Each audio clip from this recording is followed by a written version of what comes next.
In three, two, one.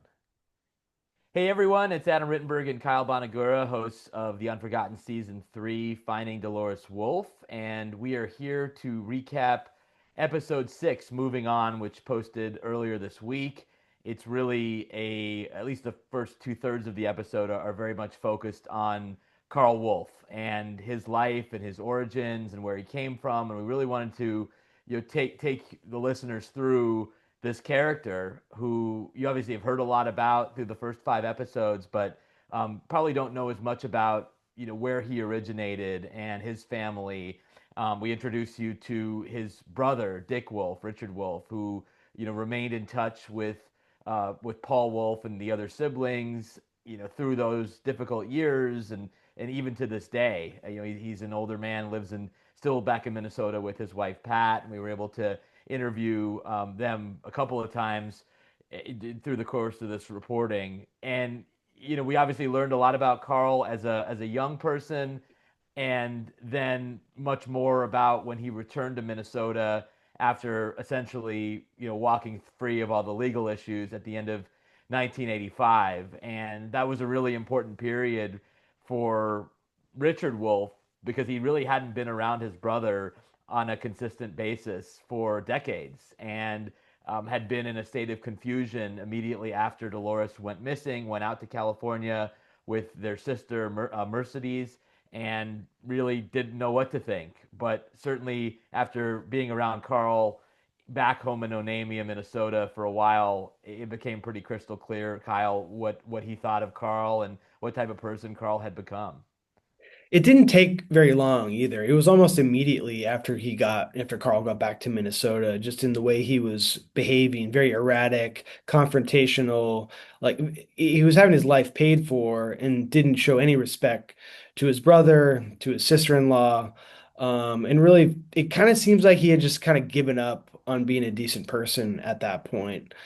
For me, Adam, the part that I'll never forget about when I think back on our conversations with Dick and Pat was what they said. Well, there's two things really. One is that Carl's mother told her caregiver that she had become afraid of Carl, which is just, depressing to hear about. And then, he steals the money from his parents that they had set aside to pay for their own funerals, then sells his brother's farm equipment and hits the road. Just, we already know he was a bad person, despicable person. But I mean, to be so unabashed in behaving that way to the only person in the world really who is, making like giving you a chance to live a normal life, and we're talking about his brother. It's just shocking behavior by a despicable person.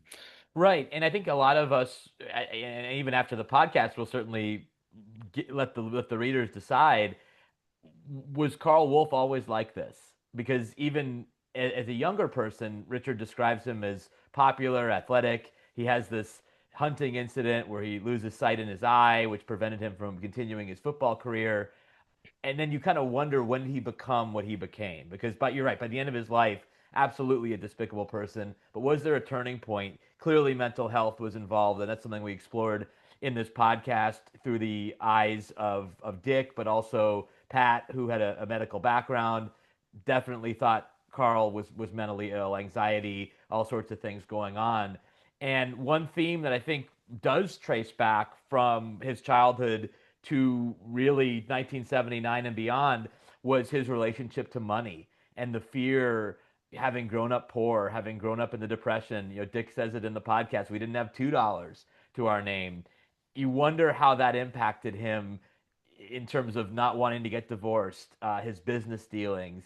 Just had a very strained relationship, I thought, with the financial piece of his life, which really put him in a bad spot. Yeah, that was something that was a lot of people told us about too, is that he was just obsessed with money at every step of the way, right? And so for him to be financially ruined, who knows the sort of like mental impact that had on him later. And certainly those financial issues stayed with him all the way to the end. We do document how he made his way back to California. He ends up in an apartment. He's trying to, stay connected to Anna a little bit. Eventually that goes south as well. But there's that scene that, an important scene where both Anna and Tom tell us that they wanted to go down there to try to pry out a confession down there, meaning back to Southern California, to try to pry a confession out of him.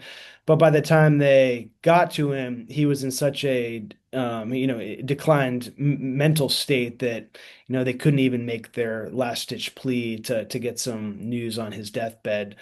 They both have a really vivid recall of what it was like being there and kind of dealing with him at the end. And, that stands out for me. And then, of course, Paul getting the call that his dad's in a bad shape. What do you want me to do? Well, don't do anything, which I'm sure was a strange and difficult phone call for him to receive.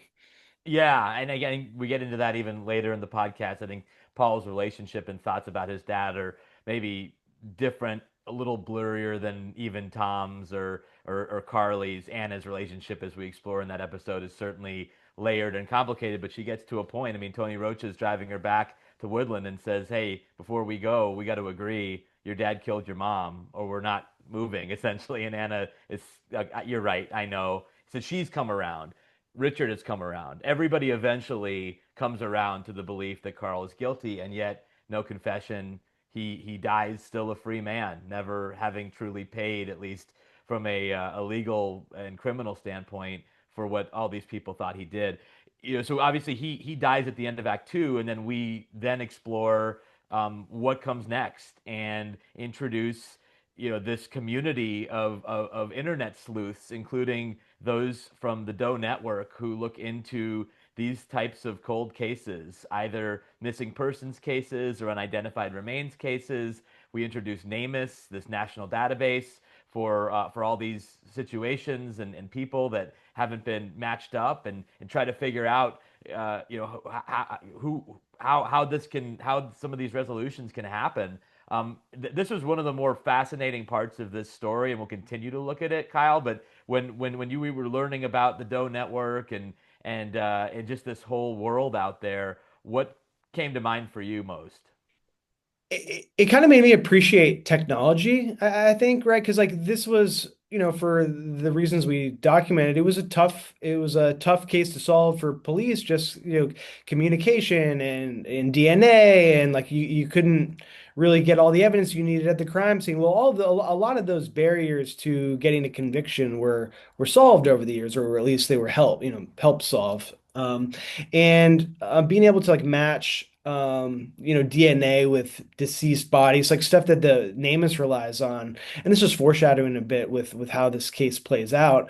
But it was really interesting to me to see how many people are dedicated to helping solve cold cases who have no real connection to them, that they're just either fascinated with the process or came into it in another way. And so I'm excited for the listeners to hear episodes 7 and 8, when we really, the introduction of NamUs and the Doe Network, really it becomes clear why we laid the groundwork in episode 6. And next episode, episode 7, 41 years, is where we really get to Kenny Hart, the detective who we first heard from at the very start of the podcast, and kind of outline his process for getting involved in the case. So I'm excited for that one to get out. This was more of a bridge episode to kind of tie a bow on Carl's life and kind of set the foundation for what's next.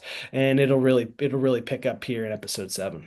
Yeah, not to give away too much, Kyle, but there is a major development in episode 7 that all the listeners will want to tune in for. As Kyle mentioned, episode 7, 41 years, will be out early next week. We really look forward to breaking it down with you here, but continue to listen, subscribe, share, and if you have any questions for us, please reach out. So for Kyle, I'm Adam, and have a great week, everyone.